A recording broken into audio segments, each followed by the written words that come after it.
Ce soir, on a encore une question à vous poser. Qu'est-ce qui vous, derrière votre écran, vous fait le plus peur? Est-ce que c'est le fait d'être suivi dans la rue, le fait de se sentir observé, ou alors ressentir qu'il y a quelqu'un chez vous et que vous ne savez absolument pas ce que veut cette personne? Ce soir, on va vous raconter 2 histoires d'intrusion qui vont vous faire vérifier que votre porte est bien fermée à double tour.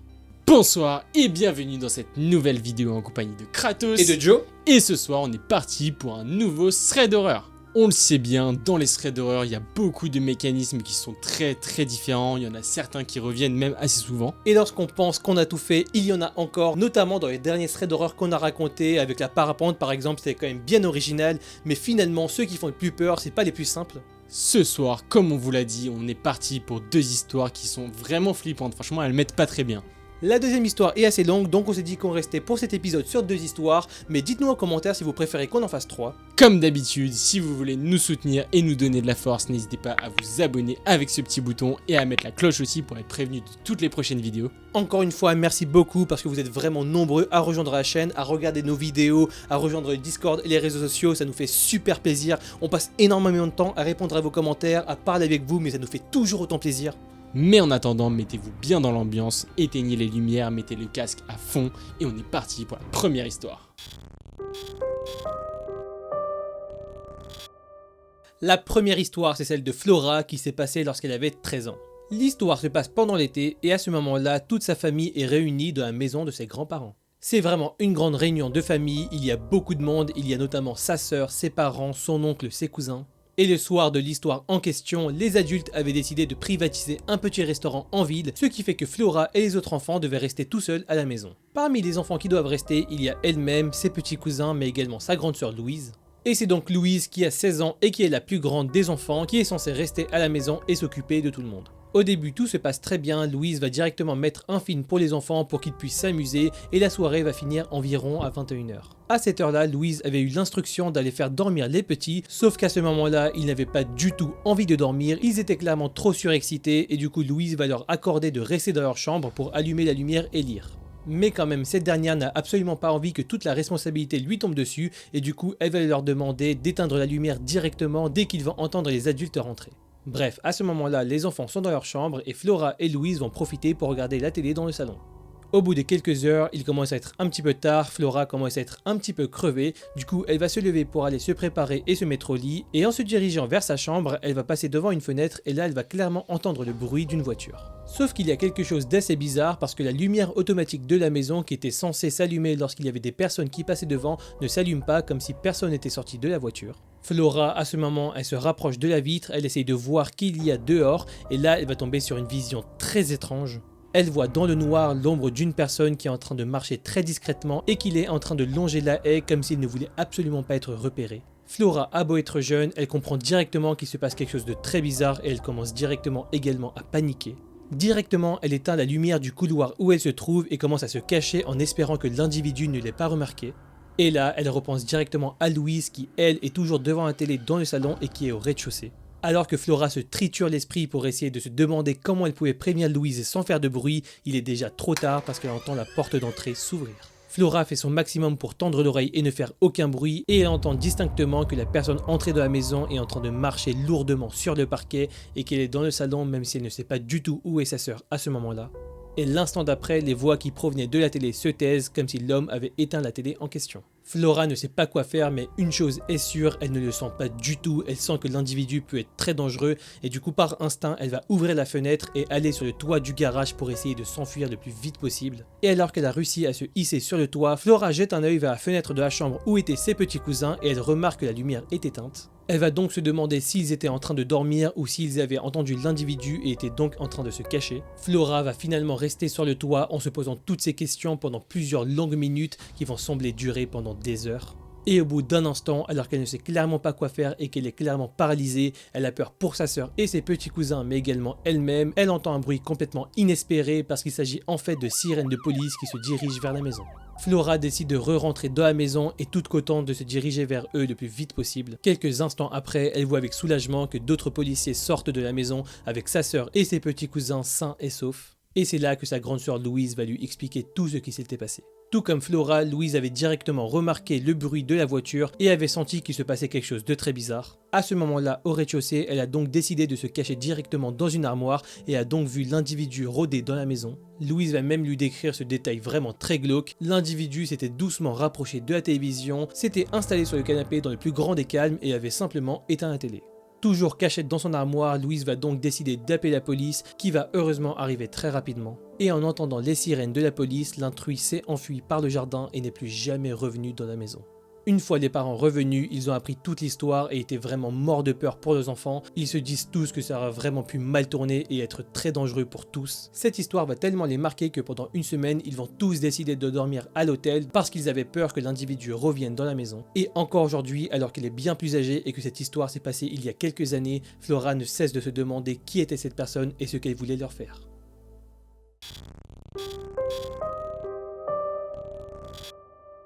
Ok, on est parti pour cette deuxième histoire et c'est celle de Théo qui va nous raconter, alors qu'il a 20 ans, comment son expérience de babysitting s'est transformée en véritable cauchemar. L'histoire se déroule un an avant alors qu'il avait 19 ans, c'était donc pendant l'été 2021.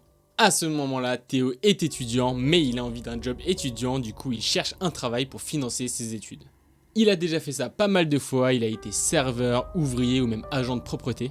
Mais tous ces jobs, il ne les a vraiment pas kiffés, ça l'a vraiment lassé parce qu'ils sont très répétitifs. Et donc, c'est là qu'il a commencé à penser à un métier qui pourrait allier vacances et travail, donc le babysitting. Théo s'inscrit donc dans une agence de babysitting et il va y travailler pendant 2 mois. Ça lui arrivait de garder des enfants pendant une soirée, pendant des mariages par exemple, et ça arrivait aussi des fois qu'il les garde pendant une semaine ou 2. Et à la fin des vacances, son agence va lui proposer de garder un enfant qui ne se trouve pas très loin de chez lui, et ce pendant 2 semaines à la fin du mois d'août. C'est le plan parfait pour Théo, il accepte donc direct, et selon le protocole, il doit rencontrer la famille et l'enfant qu'il va garder. Tout ça afin qu'il y ait un premier contact, qu'il puisse se poser des questions un petit peu banales, bref, tout ce qui est pratique. Quelques jours après, Théo rencontre donc la famille, et il rencontre aussi Noah qui a 2 ans, ainsi que son chien Scooby.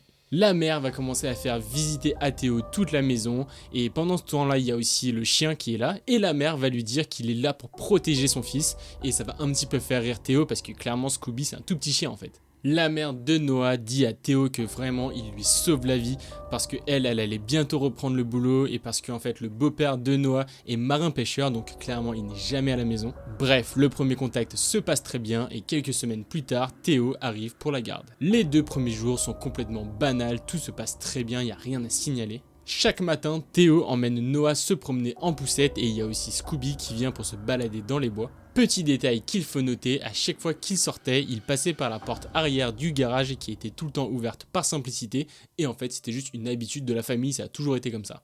Mais alors que les 2 premiers jours se passent très bien, c'est le 3e, un mercredi, que les choses vont commencer à devenir assez étranges. Ce matin-là, comme d'habitude, Théo emmène Noah et Scooby en balade pendant 2 heures. Sauf qu'en rentrant à la maison, Théo trouve qu'il y a une ambiance bizarre, il y a une tension dans l'air. Théo rationalise, il se dit que c'est forcément normal étant donné qu'il ne connaît pas bien la maison, mais quand même il y a des détails chelous, par exemple il y a son chargeur qui est débranché et posé sur la table alors que lui est sûr qu'il n'y a pas touché. La porte de la salle de bain du bas est aussi totalement ouverte alors qu'il est quasiment sûr qu'il l'a fermée en partant. La mère de Noah qui revient en fait tous les soirs va arriver à la maison après son travail, mais Théo ne va pas lui dire parce qu'il se dit que ça ne sert à rien de l'alarmer pour rien. Sauf que le lendemain, encore une fois en rentrant de la balade, Théo remarque quand il est à la maison que la barrière de l'escalier est grande ouverte. C'est une barrière de protection pour pas que Noah puisse tomber dans les escaliers. La télécommande a aussi changé de place, c'est assez bizarre, mais il y a quelque chose d'encore plus étrange, il y a une odeur de parfum que Théo ne reconnaît pas du tout. Théo commence à se poser de vraies questions, il commence à regarder un petit peu partout et à fouiller, mais bon, il ne trouve rien du tout. Le soir même, lorsque la maman de Noah rentre, Théo va lui poser une question, il va lui demander s'il y a quelqu'un pendant la journée qui vient à la maison pour faire le ménage par exemple. Parce qu'il avait vraiment cette impression qu'il y a des objets dans la maison qui changeaient de place. Et dès qu'il lui dit ça, la mère de Noah change complètement d'attitude. Elle n'a plus du tout un grand sourire rassurant, elle a l'air d'être très inquiète et même d'être assez flippée. Et elle va lui dire que non, personne n'est censé venir dans la maison sauf lui, et elle va lui dire que si ça arrive encore une fois, il faut qu'il l'appelle directement. Théo trouve cette réponse pas du tout rassurante et même inquiétante et donc ça va le stresser un petit peu. Bref, après ça, le vendredi qui arrive, il ne se passe rien de spécial. Théo, il avait même pris ses précautions, avant de partir à la balade, il avait pris des photos de la maison, et en revenant, il les a comparées, et effectivement, rien n'a l'air d'avoir bougé.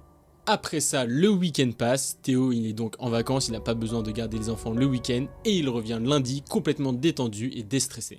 Comme d'habitude, tradition oblige, vous commencez à connaître, vers 10h, il prend les deux et il commence à faire une petite balade avec eux. Mais malheureusement, en pleine balade, il commence à y avoir une énorme pluie et un gros orage, ils sont donc obligés de rentrer bien plus tôt que prévu. Mais heureusement, cette petite balade a quand même fait que Noah a réussi à s'endormir dans sa poussette. Théo se dépêche donc de rentrer pour éviter la pluie, mais lorsqu'il arrive devant le garage, il remarque que le chien Scooby ne veut plus avancer, même si Théo tire la laisse. Théo sait que les chiens ont un instinct qui est assez développé, et donc il commence à s'inquiéter, il se dit forcément qu'il y a quelque chose qui ne va pas.